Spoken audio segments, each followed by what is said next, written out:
Baik, aduh deg-degan banget. Ini studio Mubadalah kehadiran tamu istimewa. Ini Hehehe. juga Habib Itu kayak Hussein perlu martabak diketahui. istimewa. Spesial. Perlu diketahui bahwa banyak salinger juga yang fans sama Habib. Wih, Ya, karena karya-karya Habib itu kan nyerempet-nyerempet dengan salingers. dengan salingers. Misalnya kayak Islam cinta. Nah, Iya. kita juga di Mubadalah juga kenapa konsep Mubadalah ada itu juga untuk mengekalkan cinta gitu. Wih. Untuk menumbuhkan cinta. Nggak begitu nyambung sih sebenarnya, disambung-sambungin. Sambung-sambungin aja gitu. Terus yang buku terbarunya Habib apa coba? Seni Seni Merayu Merayu Tuhan. Tuhan. Nah, ini juga kan agak nyambung juga, Ah, ah. disambung-sambungin lagi. Ah, Nah, bagaimana menerapkan konsep Mubadalah. Nah, salah satunya kan menerapkan untuk merekatkan relasi suami istri dengan cara merayu tadi, Bib. Seni merayu pasangan. Mungkin juga ada sambungannya, Bib, dengan seni Seni merayu Tuhan. pasangan. Iya. Kita ingin menanyakan lebih jauh tentang itu, Bib. Karena untuk yang berat-berat kita udah punya kiainya, Bib. Iya, Zaki makanya tadi. kita yang enteng-enteng aja. Jadi yang enteng-enteng aja. Ini tadi juga kita udah mengadakan polling pada salingers. Jadi panggilannya salingers, Bib. Oke. Nah, kalau di Mubadalah ini ada dari Rosi Atun. Oke. Pertanyaannya langsung to the point banget ini, Beb. Bagaimana pandangan Habib mengenai child free yang sering diperbincangkan baru-baru ini? Oke, mengenai child free. Pertama begini, kalau saya ngelihatnya, kalau memang ada uzur syar'inya, itu sudah pasti nggak ada masalah.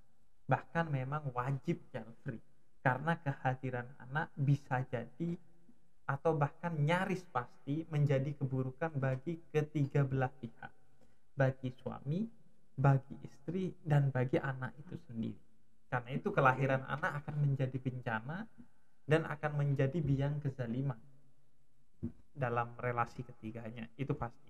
Nah, pertanyaannya, kalau tidak ada masalah baik itu fisik ataupun mental, bagaimana?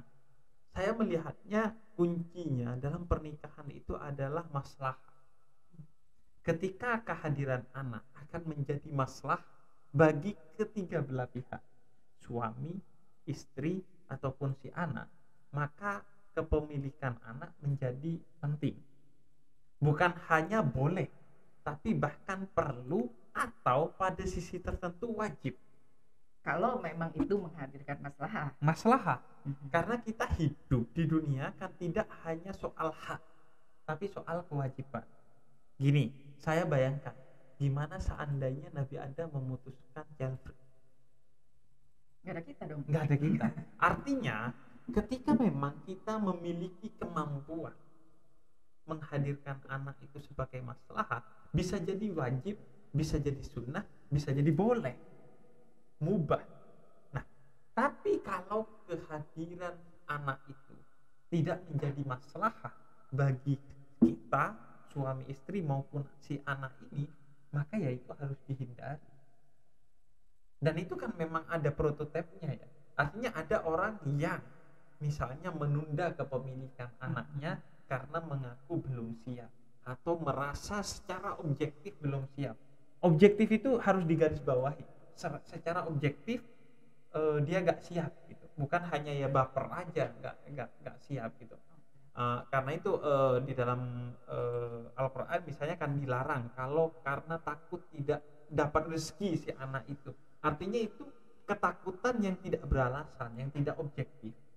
Tapi kalau objektif, jelas-jelas ini dihitung nggak mungkin kita punya anak masih tahun ini atau punya anak kedua di tahun ini. Ya, itu berarti tidak ada maslahat. Maka bagi saya yang perlu digarisbawahi dan menjadi kata kunci maslahat. Dan itu murni keputusan suami istri. Tidak bisa diganggu gugat dan tidak bisa dipengaruhi oleh pihak luar.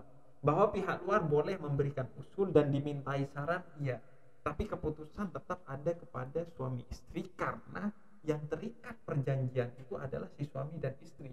Karena pernikahan itu kan disebut sebagai mitsaqan ghalidha, perjanjian yang agung yang mengikat si suami istri ini, bukan di luar. Jangan sampai punya anak keputusannya mertua, keputusannya orang tua, Apalagi keputusannya keputusannya lingkungan. netizen. Nah, lingkungan kan, karena sudah ditanya terus kapan punya anak. Percayalah Anda, kalau percaya kepada netizen, itu bukan netizen, itu netizen. Karena dia akan Netizen. nanya nanti, Kapan punya anak dua? dua? Punya dua nanya, kapan punya anak laki? Kapan punya anak cewek? Artinya itu keputusan dua individu, yaitu cowok dan ceweknya atau suami istri. Siap. Itu jawabannya keren banget sih, karena ternyata tadi Habib memberikan jawaban itu ada banyak alternatif gitu. Iya. Bukan boleh dan tidak boleh gitu, tapi apa yang melingkupinya, apa konteks di belakangnya, kenapa dia boleh, kenapa tidak, dan sebagainya. Iya. Dan tadi yang aku garis bawahi lagi, dan itu sangat juga sejalan dengan prinsip kami di Mubadalah tadi ya Bib ya, maslahah tadi. Dan poin yang paling utama tadi adalah itu harus menjadi keputusan kedua belah pihak, suami dan istri. Iya dong. Nah, Nggak ini bisa nih, salah satunya itu. jadi Dan Habib ini juga kayaknya udah salingers banget nih. Salingers. Udah mubadalah banget. Nah, ini ke pertanyaan selanjutnya yang pada kepo, Bib. Oke. Wah, Habib, jadi Salinger tambah terkelepek-kelepek sama Habib. Karena tidak hanya menyebarkan Islam cinta, tapi juga Habib ini dalam berelasi sudah salinger banget, sudah mubadalah banget. Ini jadi ada yang kepo, gimana sih Bib praktek salingers, praktek mubadalah? Habib nggak usah dijelasin lah apa itu mubadalah. Tadi kebetulan Habib juga habis ngobrol-ngobrol dengan founder Mubadalah, dan saya menghatamkan buku Qiraah Mubadalahnya Kang Fakih. Berarti emang udah dan di salinger awal-awal itu, di awal-awal terbit buku itu. Oke. Kayaknya Habib nanti perlu datang juga di talk show kami, ada namanya couple goal. Apa itu? Aduh Bib, couple goals. Oh, couple goals. Jadi nanti kita menghadirkan couple-couple yang memang kita ingin belajar bagaimana sih si couple ini menerapkan konsep kesalingan di rumah tangga. Sudah pasti istri saya tidak mau. Oke, kalau gitu di sini aja. Kalau gitu di sini aja. Habib bocorin gimana sih praktek mubadalah dalam relasi Habib gitu. Sementara kita tahu Habib adalah seorang Habib dari Madura yang mungkin secara tradisi dan kultur gitu sangat patriarki banget. Apakah Habib semena-mena pulang malam terus tolong bikinin kopi padahal istrinya sedang tidur nyenyak? Apakah ketika anak Habib sedang rewel-rewelnya, Habib baru pulang kerja, istri juga sedang sibuk, dan Habib merasa saya kan suami, saya mau langsung tidur lah, nggak mau ngurusin anak? Atau seperti apa hal-hal yang menurut Habib ini praktek kami gitu untuk membentuk maslahah dan negosiasi suami dan istri dalam rumah tangga kami? Ya, pertama saya belajar kepada ayah saya, sekaligus ini untuk membuktikan bahwa sebenarnya para Habib itu punya pandangan yang dalam rumah tangga yang baik gitu. Misalnya ayah saya itu selalu membuka ruang publik di rumah dari dulu, public space di rumah, baik dengan istri maupun anak. Kami itu minimal menghabiskan waktu sehari 2 kali untuk bermusyawarah keluarga, yaitu setelah sholat subuh dan setelah isya. Jadi kita duduk tuh, kadang sore sebelum maghrib, duduk untuk membicarakan berbagai hal, dari yang sangat penting menjadi sampai sangat tidak penting. Dan itu ditampung semua pendapat dari ibu saya maupun dari anak-anaknya, sekecil apapun anak-anaknya, dan senyeleneh apapun pendapatnya. Dan ayah saya sangat menyadari bahwa ada pendapat-pendapat yang selalu punya sentuhan sangat lembut dari ibu saya. Karena itu ayah saya seringkali itu dalam setiap keputusannya nanti akan nanya juga ke ibu saya. Karena kenapa? Karena ada pandangan-pandangan yang mungkin saya menyebutnya out of the box, tidak terpikirkan oleh ayah saya. Karena kan bagaimanapun, betapapun kita menganggap laki dan perempuan itu setara, tapi tidak sama. Keduanya lahir sebagai dua orang yang berbeda, dikonstruk oleh pendidikan dan lain sebagainya yang berbeda, sehingga perempuan itu juga punya perspektif yang penting. Nah itu, maka saya juga begitu. Saya lahir dalam tradisi itu, besar dalam tradisi itu, dan saya dalam hubungan pernikahan seperti itu. Maka ngajak ngobrol menurut saya itu menjadi sangat penting. Pertama, komunikasi menurut saya. Biang kerusakan dalam hubungan, toxic relationship antara suami istri itu adalah komunikasi yang patah. Ketika suami tidak memberi waktu untuk komunikasi dengan istri, begitu juga sebaliknya. Istri pulang kerja ngerasa capek udah langsung tidur, suami pulang kerja atau berangkat kerja dari pagi dan pulang udah nggak memberi waktu. Menurut saya itu penting.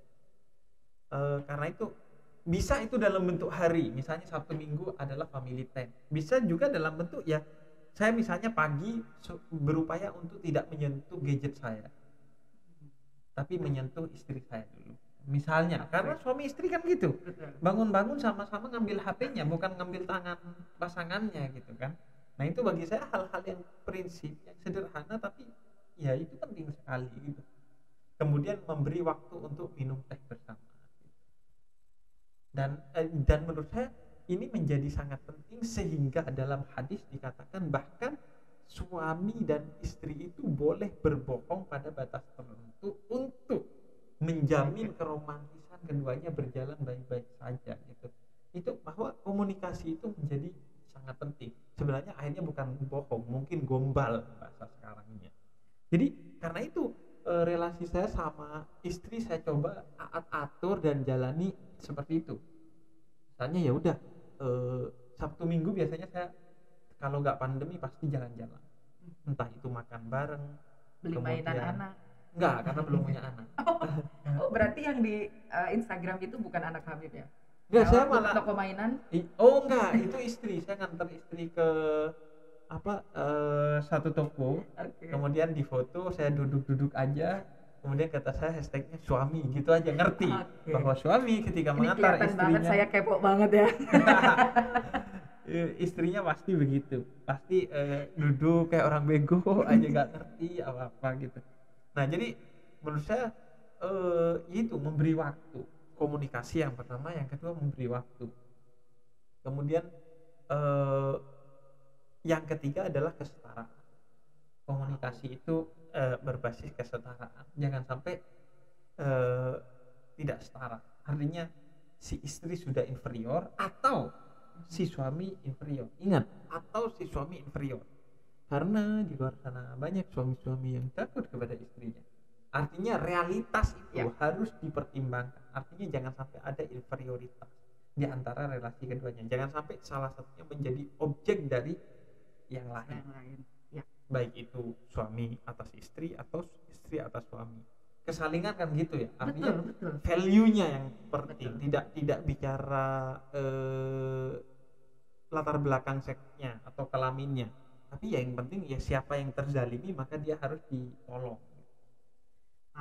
Ternyata udah lengkap banget gitu sampai ke prakteknya, dan ini kayaknya layak untuk diangkat menjadi duta mubadalah selanjutnya. Duta mubadalah. Ada duta mubadalah. Jangan kasih beban saya.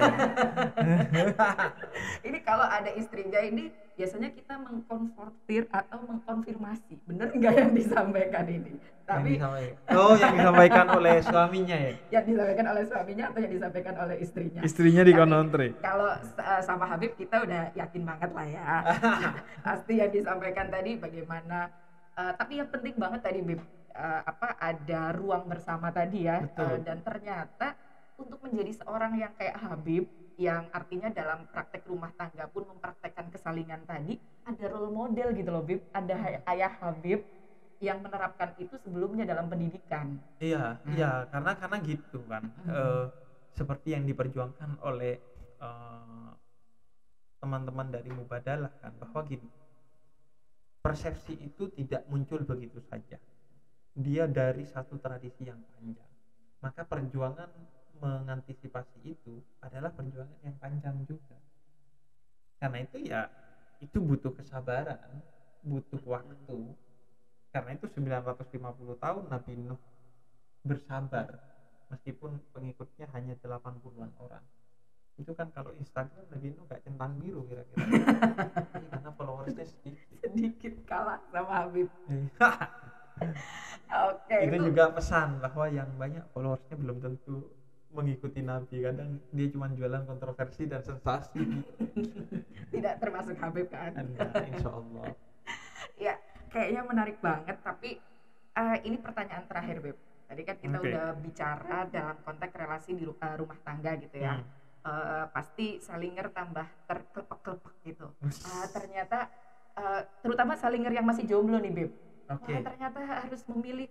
Jangan karena Habib ini tadi memperlakukan istri sudah wa ashiruhunna bil ma'ruf, tadi sudah dipraktekkan bagaimana saling komunikasi yang setara, itu penting banget kan, Bib? Iya. Nah, itu Habib juga udah mempraktekkan dan sebagainya. Ini juga saya takutnya salingers ini nanti, wah, berarti saya harus milih calon suami, terutama salinger yang perempuan yang jomblo ya, Bib, yang Habib dong gitu, biar memahami, bukan itu, tapi value-nya tadi. Betul itu. Dan jangan dilihat sebagai satu yang ideal gitu. Jangan mau dikasih beban dengan ekspektasi yang seperti itu menurut saya. Artinya gini, setiap orang berupaya ke sana, berjuang ke sana, pasti akan ada masalah di sana sini.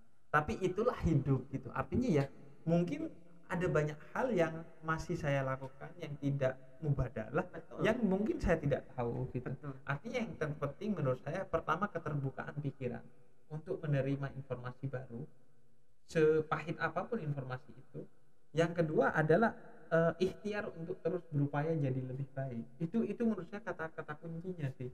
Itu kata kunci penting banget terutama untuk para jomblo, Bib, dalam berproses jatuh bangun mendapatkan pasangan dan menumbuhkan hubungan dengan relasi mubadalah tadi. Satu pesan, Bib, terakhir untuk para jomblower dan dunia bucin, tahu kan ya, Bib ya? Iya, bucin. Kemarin kita juga habis talk show Bucin Syar'i. Ternyata bucinnya itu bukan budak cinta, Bib, tapi bumi cinta. Bumi cinta. Oh, luar biasa ya. Itu ada salah satu Gus di Kediri juga, kayaknya Habib harus ketemu juga, penulis Bucin Universe juga. Bucin Universe. Nah, ini gimana pesan-pesan untuk para jomblo, untuk para salingers yang jomblo agar tidak terjebak pada bucin yang budak cinta. Tapi bucin yang bumi cinta. Soalnya kalau bucin budak cinta kan entah itu laki-lakinya atau perempuannya pasti akan menjadi korban. Tadi ya, Bib ya, korban dari ya siapa yang diopres gitu, siapa yang didiskriminasi dan sebagainya lah. Biasanya di relasi bucin kan kayak gitu, toxic relation gitu. Gimana pesan-pesannya Habib? Kalau pesannya saya gini, jadikan kemubadalahan ini sebagai salah satu variabel dari kesiapan Anda untuk menikah. Jadi kalau belum mubadalah jangan menikah. Atau minimal kalau belum punya komitmen untuk bermubadalah jangan menikah dulu. Saya nggak bilang harus sudah sempurna pandangan mubadalahnya, enggak. Tapi paling enggak kamu sudah punya komitmen atau sudah tahu bahwa ada yang namanya mubadalah. Karena ketimpangan relasi suami istri itu akan jadi bencana besar bagi hubungan suami istri. Percayalah itu akan jadi ini. Kenapa saya bilang akan bahaya? Karena gini, istri atau suami akan tidak bahagia kalau mereka posisinya objek. Suami atau istri akan tidak sadar tiba-tiba masuk neraka aja kalau posisinya subjek, karena dia akhirnya menzalimi orang lain. Jadi mubadalah itu menjadi satu varian yang dipertimbangkan ketika kamu memutuskan untuk menikah. Mampu bermubadalah kira-kira. Wow. Komitmen. Ini bukan endorse ya. Ini benar-benar dari hati Habib gitu, bahwa buat kalian semua terutama salingers yang masih jomblo, ternyata salah satu untuk mempersiapkan diri move on dari kejombloan itu ternyata adalah kalian sudah siap belum untuk menerapkan mubadalah dalam relasi kalian. Dan kesiapan itu kan butuh proses, nggak langsung yang jeglek. Mubadalah yang kafah ideal, gitu, yang ideal, yang kafah sempurna dan sebagainya. Tapi paling tidak kalian sudah follow akun Mubadalah ID aja. Mantap, masuk. Itu udah bagian dari proses iktikat baik menjadi Iya. mubadalah. Iya sebenarnya. Menjalankan Iya. relasi Iya, mubadalah. karena kan komitmen itu tergantung kepada referensi. Betul. Referensi itu menjadi penting karena itu kita dikasih Al-Qur'an sebagai referensi kita oleh Allah. Karena Allah tahu bahwa kita tidak bisa hidup tanpa referensi itu. Oke, sip. Berarti nanti kalau yang lagi menjalin relasi gitu harus yang namanya duluan salinger perempuannya yang sudah follow Mubadalah ID harus merefer ke pasangan yang laki-laki itu follow dulu dong Mubadalah ID. Seperti itu. Oke, terima kasih banyak nih. Terima Makasih kasih, banget sudah datang di sama-sama. studio Mubadalah ID. Pasti salingers ini aduh pokoknya teruwu banget kata mereka. nggak ada tadi ada hujan nih ya. Iya. Ada hujan, ada angin, ternyata membawa Habib ke studio Mubadalah ini. Terima kasih banyak, semoga sedikit yang disampaikan Habib tapi dalam banget dan dapat banget dan mubadalah banget gitu. Iya, mubadalah Iya banget. dong. Iya. Pokoknya prinsip mubadalah yang saling musyawarah, yang saling mencintai, yang memperlakukan pasangan dengan baik, wa ashiruhunna bil ma'ruf. Tadi Habib sudah sampaikan semuanya dan ternyata juga itu tidak hanya Omdo ya, tapi dalam menjalankan relasi dengan istri, bahkan ada role model Habib sendiri, yaitu di keluarga juga memang sudah ada role modelnya gitu. Jadi kalian juga harus siap-siap menjadi role model untuk melahirkan generasi-generasi mubadalah baru. Wih, mantap. New Mubadalah New generation. mubadalah. Oke, makasih. Assalamualaikum warahmatullahi wabarakatuh. Waalaikumsalam warahmatullahi wabarakatuh.